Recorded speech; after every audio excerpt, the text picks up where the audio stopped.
हमारी ये ज़मीन जो एक केवल बिंदु के बराबर है विश्व के अगर लिहाज से देखा जाए तो, पूरी कायनात या ब्रह्मांड के लिहाज से देखा जाए तो बस एक बिंदु है। इस बिंदु के बारे में ज़्यादा जानने के लिए हमेशा साइंसदान कोशिश में लगे रहे हैं।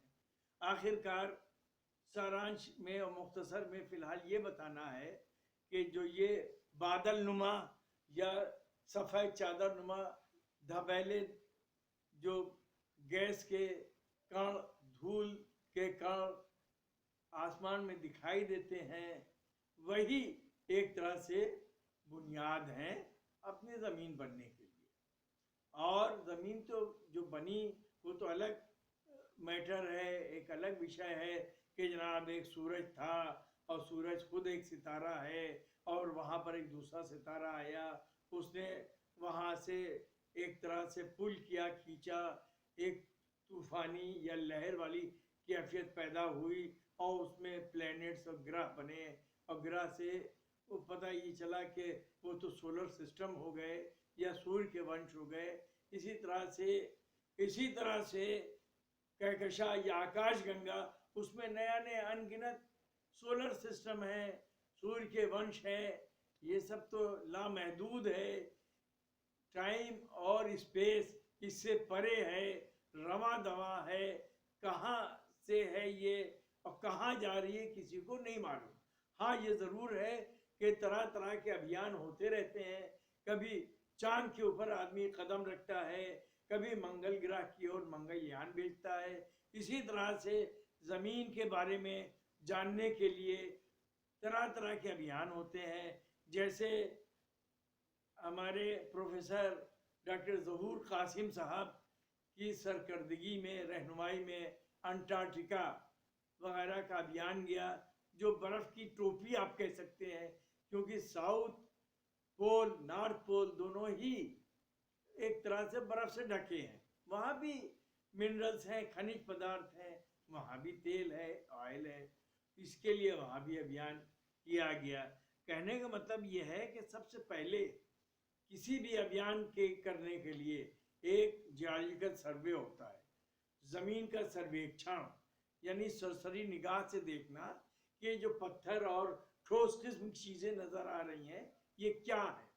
अभी आपको बताया कि इग्नियस रॉक, ये जो पिघली हुई चट्टान ज़मीन के अंदर से बाहर आती है, उसमें ये होता है कि आई ऊपर द्रव की शक्ल में, बहाव की शक्ल में, और धीरे धीरे वो ठोस हो गई और ये ठोस होने के बाद अब वो इग्नियस शक्ल में बदल गई। अब जब ये इग्नियस शक्ल में बदल गई तो ये 10 मील की गहराई तक, तो आप समझिए बेसाल्ट की शक्ल में होती है।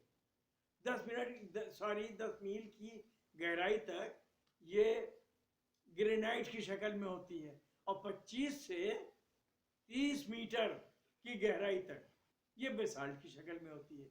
बेसाल्ट तो आप जानते हैं काले रंग का एक पत्थर है और इन्हीं के स्लैब्स काट के हम लोग अपने किचन में, बावर्ची खाने में इस्तेमाल करते हैं। इसी तरह से ग्रेनाइट, उसमें तरह तरह के रंग बिरंगे पत्थर होते हैं और पूरे का पूरा स्लैब उसका बनाया जाता है, जनाब वो ग्रेनाइट है। क्योंकि ये मजबूत किस्म का होता है, इस पर एसिड का या तेज़ाब का असर नहीं होता। ये आमतौर से किचन में इस्तेमाल कर लेते हैं और बिल्डिंग मटेरियल के तौर से भी इसका इस्तेमाल होता है। कहने का मतलब ये है कि अब आपने ये देखा कि इग्नियस रॉड बन गई, उसके अंदर तरह तरह के कीमती पत्थर और बिल्डिंग मटेरियल और तरह तरह के खनिज पदार्थ इकट्ठा हो गए। उनको खोजना, उसके लिए जियोलॉजिकल सर्वे होता है। जियोलॉजिकल सर्वे के लिए तमाम जियोलॉजिस्ट या भूगर्भवेत्ता या जियोफिजिसिस्ट जो भूभौतिकी के का सर्वेक्षण करते हैं, वो जाके पता लगाते हैं पत्थरों की विशेषता देख के कि किस किस्म की चट्टानें हैं। और होते करते अगर उन्हें पता चला कि ये इग्नियस रॉक है तो ये मालूम हो जाता है कि इसके अंदर पेट्रोल या तेल नहीं मिलेगा, क्योंकि वो ज़मीन के नीचे से आई है ऊपर। नतीजा ये है कि अगर उसमें पेट्रोल बना भी होता, जो कि आमतौर से इग्नियस रॉक में नहीं बनता। हाँ, जब वो टूट फूट उसमें हो जाती है वेदरिंग की वजह से, तो सेकेंडरी डिपॉजिट के तौर पर ज़रूर पेट्रोल मिल सकता है। जैसा कि रिसेंट डिपॉजिट्स में भी चाइना वगैरह में तेल या क्रूड ऑयल खोजा गया है। लेकिन हमें फिलहाल इसके ऊपर कोई बहस नहीं करना है। हम ये मान के चलते हैं कि जो हार्ड रॉक चट्टान है यही बुनियादी चट्टान है। इसके ऊपर आधे किलोमीटर मोटी चट्टान एक चादर की तरह से ये परतदार चट्टान होती है, सेडिमेंट्री रॉक होती है। और जो इग्नियस रॉक है, जो शील्ड का एरिया कहलाता है, ये बस हमारे दक्षिणी भारत में पाया जाता है। लातूर में भी है। ये आमतौर से ये सब, हालांकि ये चट्टानें इतनी मजबूत होती हैं कि इस पर यहाँ ज़लज़ला आमतौर से नहीं आता, लेकिन फिर भी एक्सेप्शन हर जगह है। देखिए लातूर में ज़बरदस्त ज़लज़ला आ गया। और लेकिन यहाँ पर हैदराबाद में और ये तमाम साउथ इंडिया में आपको संगलाख ठोस चट्टानें मिलेंगी, यही ग्रेनाइट है। लेकिन पूरे दुनिया में, बल्कि भारत में भी उसी तरह से आधी किलोमीटर मोटी चट्टान, जो कहीं आधी किलोमीटर से ज़्यादा भी हो सकती है और इससे कम भी हो सकती है, चादर की तरह से, सिकुड़ी चादर की तरह से, समझिए कि वो इग्नियस रॉक के ऊपर, आतिशी चट्टान के या आग्नेय रॉक पर फैली होती है। जैसे मिसाल के तौर पर हिमालय पहाड़ जो इतना ऊंचा है, उसमें भी आप मान सकते हैं जो सेडिमेंट्री चट्टान है वो भी एक तरह से वो चादर की तरह फैली हुई है, यानी उसका जो बुनियादी हिस्सा है वो इग्नियस रॉक है। अब यहाँ पर आपको ये बताना है कि अब ये पता चल गया कि अब ये इग्नियस रॉक है, तो उसको आमतौर से इकोनॉमिक मिनरल्स के लिए, वो मिनरल जो आर्थिक दृष्टि से महत्वपूर्ण होते हैं, जैसे रेडियो एक्टिव मिनरल, क्योंकि आज के ज़माने में ये बहुत इम्पोर्टेंस कर गया है, क्योंकि भाई इससे जौहरी तवानाई, एटॉमिक मिनरल्स या जिसे बोलते हैं एटम बम, हाइड्रोजन बम, यही रेडियो एक्टिव रेडियम वगैरह से बनते हैं। और जो सियासी हरबा भी है, जो कई बार जंग में भी इस्तेमाल होता है, और जहाँ एक तरफ आदमी इससे फ़ायदा उठाता है कि जौहरी तवानाई से या एटॉमिक या अणु शक्ति से, वहीं इससे नरसंहार भी होता है, जंग भी होती है। कहने का मतलब ये है कि अगर आदमी चाहे तो आप अपनी अक्लमंदी से इसको फ़ायदे में भी इस्तेमाल कर सकता है और दूसरे के नुकसान में भी कर सकता है। लेकिन अब क्या होता है कि आम तौर से ये हमें एटमी तवानाई के तौर पर यूज़ करते हैं। जापान वगैरह में ये बहुत इस्तेमाल होता है, जैसे सोलर एनर्जी है और विंड एनर्जी है।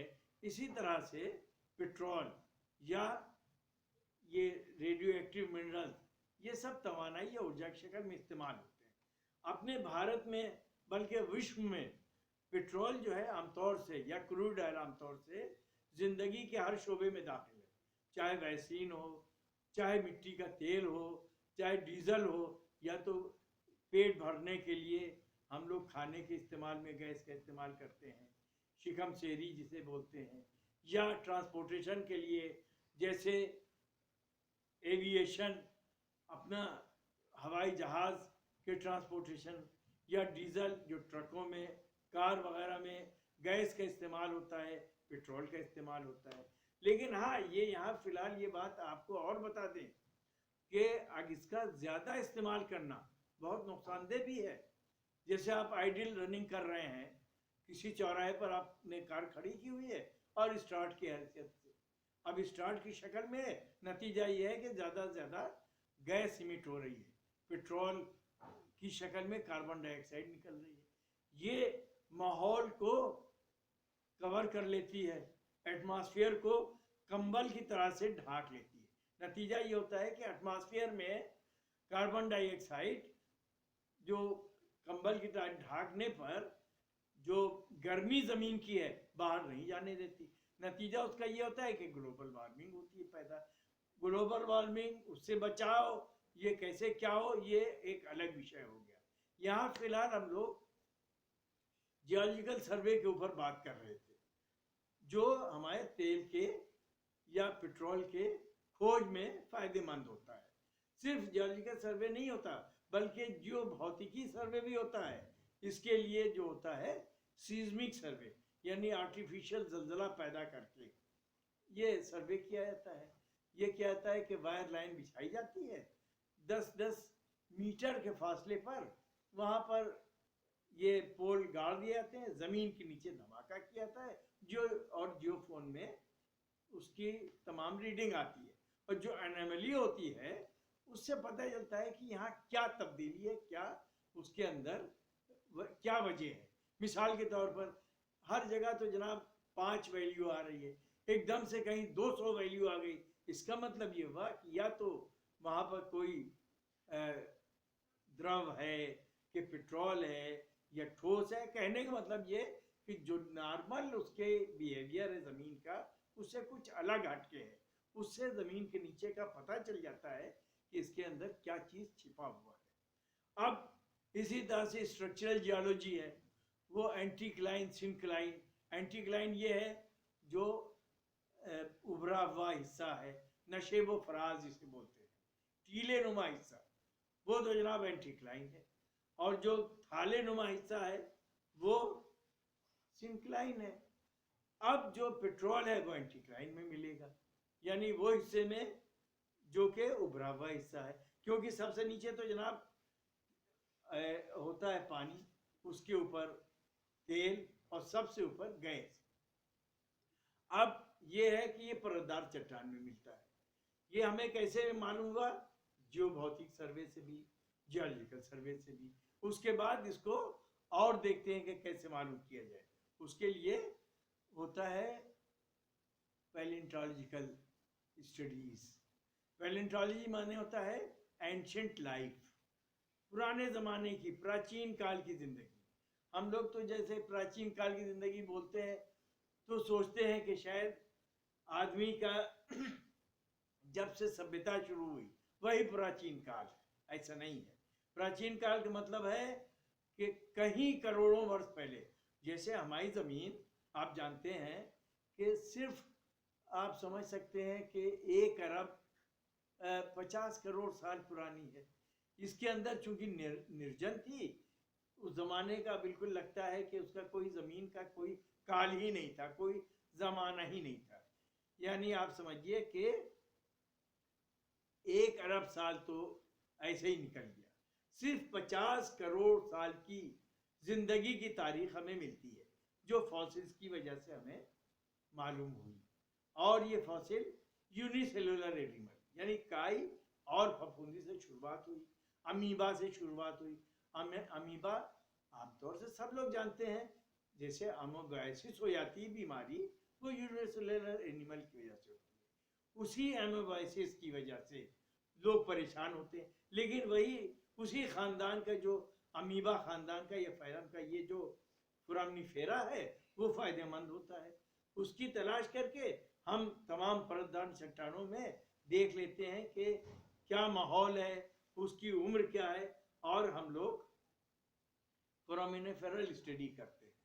अगर फोरामिनिफेरल स्टडी मिसाल के तौर पर वहाँ नहीं फोरामिनिफेरा है तो ऑस्ट्रोपोड देखते हैं। फिर वनस्पति विज्ञान, जो पुराने ज़माने के पॉलन ग्रेन्स, ये सब देखते हैं। कहने का मतलब ये है कि जियोलॉजिकल सर्वे में हर तरह से अध्ययन किया जाता है ज़मीन का, और आखिरकार जब परतदार चट्टान मालूम हो जाती है कि यहाँ पर है, अब वहाँ पर ड्रिल किया जाता है तेल के लिए कि भाई तेल खोजा जाए। और जो जिस वेल को खोदा जाता है पहली बार, वो वेल कैट ड्रिलिंग कहलाती है। यानी कैट वेल, यानी एक तरह से जैसे जंगली बिल्ली जंगल में जाती है अपने खाने के लिए, इसी तरह से ये कैट वेल हो गया कि इससे पता चलता है जहाँ के बारे में कुछ नहीं मालूम, वो वेल खोदा गया कि ज़मीन के नीचे कितनी कितनी चट्टानें हैं, किस किस्म की चट्टानें हैं, और किस किस्म की मैराइन है, कि फ्रेश वाटर है, उसमें फॉसिल्स हैं कि फॉसिल्स नहीं हैं, अगर फॉसिल है कौन वाले फॉसिल हैं, जीवाश्म हैं कि परागणु या पोलन ग्रेन्स हैं कि स्पोर्स हैं। कहने का मतलब ये है कि आपको जब हर तरह से साबित हो जाता है कि यहाँ पर 90% तेल मिलेगा, तभी हम लोग उस कुएं की खुदाई करते हैं, क्योंकि एक साइंस का जुआ है। अगर तेल मिल गया, एक 9 जगह मान लिया खोदा, तो उसमें एक ही आदमी ड्रिल में तेल मिलता है। नतीजा क्या होता है कि आप आर्थिक दृष्टि से पिछड़ जाएंगे। अगर आप तेल नहीं खोजेंगे तब भी आर्थिक दृष्टि से पिछड़ जाएंगे। अगर आप देखेंगे कि इतने तो हमारे पास तो बस सूखे तेल निकल रहे हैं, आपका पैसा बर्बाद हो रहा है। कहने का मतलब इसलिए जियोलॉजिकल सर्वे होना बहुत जरूरी है। अब आपने जियोलॉजिकल सर्वे कर लिया, सबसे पहले तो आपने देखा कि ये तो तमाम मिट्टी है, मिट्टी को अलुवियम हम लोग कहते हैं जियोलॉजी की जबान में। अब उसके नीचे देखा जाता है कि इस अलुवियम के कितने नीचे किस किस्म की चट्टान है, उसके लिए भी वो ड्रिलिंग थोड़ी बहुत करनी होती है। होते करते अब आपको पता चल गया कि इग्नियस रॉक है, कि सेडिमेंट्री रॉक है, कि मेटामॉर्फिक रॉक है। अगर तय हो गया कि ये सेडिमेंट्री रॉक है, बस अब हम उसको डिटेल से स्टडी करेंगे। और डिटेल से कैसे स्टडी करेंगे, उसको आप माइक्रोफॉसिल की तरह से, फिर उसकी स्लाइड बना के माइक्रोस्कोप में देख के कि उसमें कौन कौन से मिनरल्स हैं, कौन सी शेल्स हैं, या कौन सा क्या है, ये सब जो है आपको उसी से पता चलेगा। आखिरकार होते करते लीजिए जियोलॉजिकल सर्वे कंप्लीट हो गया।